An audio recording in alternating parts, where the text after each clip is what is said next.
नमस्कार, आप देख रहे हैं मिरर मीडिया और मैं हूं आपके साथ धीरेंद्र।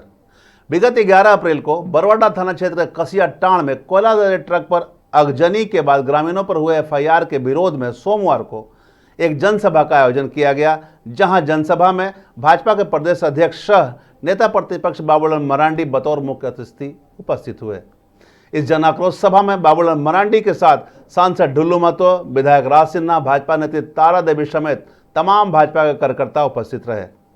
सभा के माध्यम से वक्ताओं ने निर्दोष ग्रामीणों पर दर्ज झूठा मुकदमा वापस लेने और पूरे मामले की निष्पक्ष जांच करने की मांग पर जोर दिया। वहीं बाबूलाल मरांडी ने मीडिया को संबोधित करते हुए कहा कि ग्रामीणों पर नामजद प्राथमिकी जो दर्ज की गई है वो कहीं से भी उचित नहीं है और इसमें षड्यंत्र के तहत ट्रक में आग लगाकर ग्रामीणों को फंसाया गया है। उन्होंने एसएसपी से पूरे मामले पर निष्पक्ष जांच कर कार्रवाई की मांग की है। साथ ही उन्होंने कहा कि ट्रक जलाने के पीछे जो भी षड्यंत्रकारी है वो बेनकाब होने चाहिए और उस पर कार्रवाई भी होनी चाहिए। साथ ही उन्होंने यह भी बताया कि सैकड़ों एकड़ सरकारी जमीन पर कब्जा कर लिया गया है, दर्जनों पेड़ काट दिए गए हैं। पूरे मामले पर उन्होंने अंचल अधिकारी से पूरी निष्ठा के साथ जांच कर उचित कार्रवाई की मांग की है। सबसे पहले तो जिन 50 लोगों के ऊपर एफआईआर हुआ, 50 नहीं 9 लोग नेम्ड एफआईआर है और 60 शायद अज्ञात एफआईआर, और उसमें भी 9 में भी कुछ तो बच्चे हैं। हमारा कहना है कि पुलिस प्रशासन माफियाओं के आदेशानुसार वो काम नहीं करे।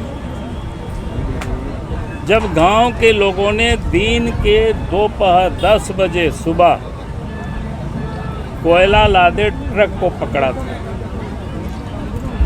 और उसके बाद पुलिस को भी लोगों ने खबर किया और जानकारी मिली, शायद 2 पुलिस कांस्टेबल को भी उस पर नियुक्त किया, लेकिन रात के 11 बजे उस ट्रक में लोग आग लगाते हैं और 5 मिनट के अंदर दमकल भी, अग्निशमक जो गाड़ियां होती है वो भी पहुंच जाती है और फिर जो छोटा मोटा लगा आग उसको लोग बुझा देते हैं। इसका मतलब है माफिया और पुलिस ने सब सुनियोजित तरीके से ये काम कर रहे थे कि गाड़ी में हमें आग लगाना है, दमकल तुरंत पहुंच जाए ताकि गांव के लोगों के ऊपर केस मुकदमा किया जाए।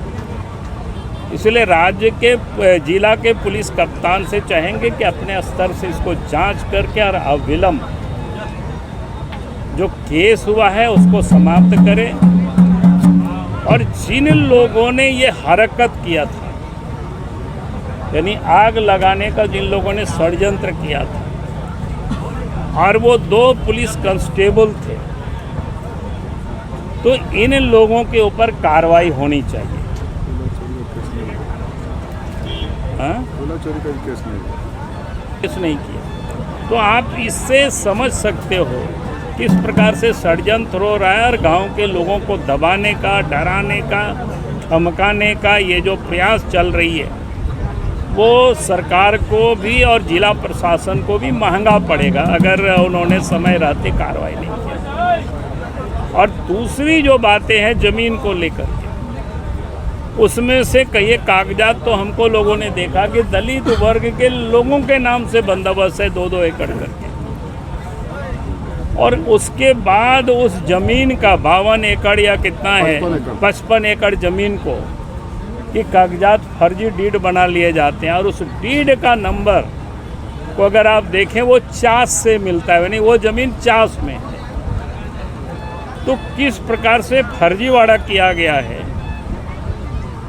तो ये जिला प्रशासन को काम ही देखने का काम है, सीओ का काम है देखने का। अगर इन लोगों ने नहीं सुधरा तो मैंने बार बार कहता हूँ कागज मरता नहीं और कानून के हाथ लंबे होते हैं। आज भले थोड़े दिन के लिए वो बच जाए, लेकिन जिस दिन भी जांच होगी और पकड़े जाएंगे तो अफसर के ऊपर भी कार्रवाई होगी। जिन लोगों ने फर्जीवाड़ा करने में माफिया को साथ दिया है, और ज़मीन तो रिस्टोर होगा, गांव के लोगों का है तो जिनके गांव के लोगों का है तो गांव के लोगों को ही मिलेगा। जांच में लिपा। पहले तो अभी जो मामला चल रहा है इतना ही, बाकी तो हमें लगता है हम लोग यहीं उसको ठीक कर लेंगे।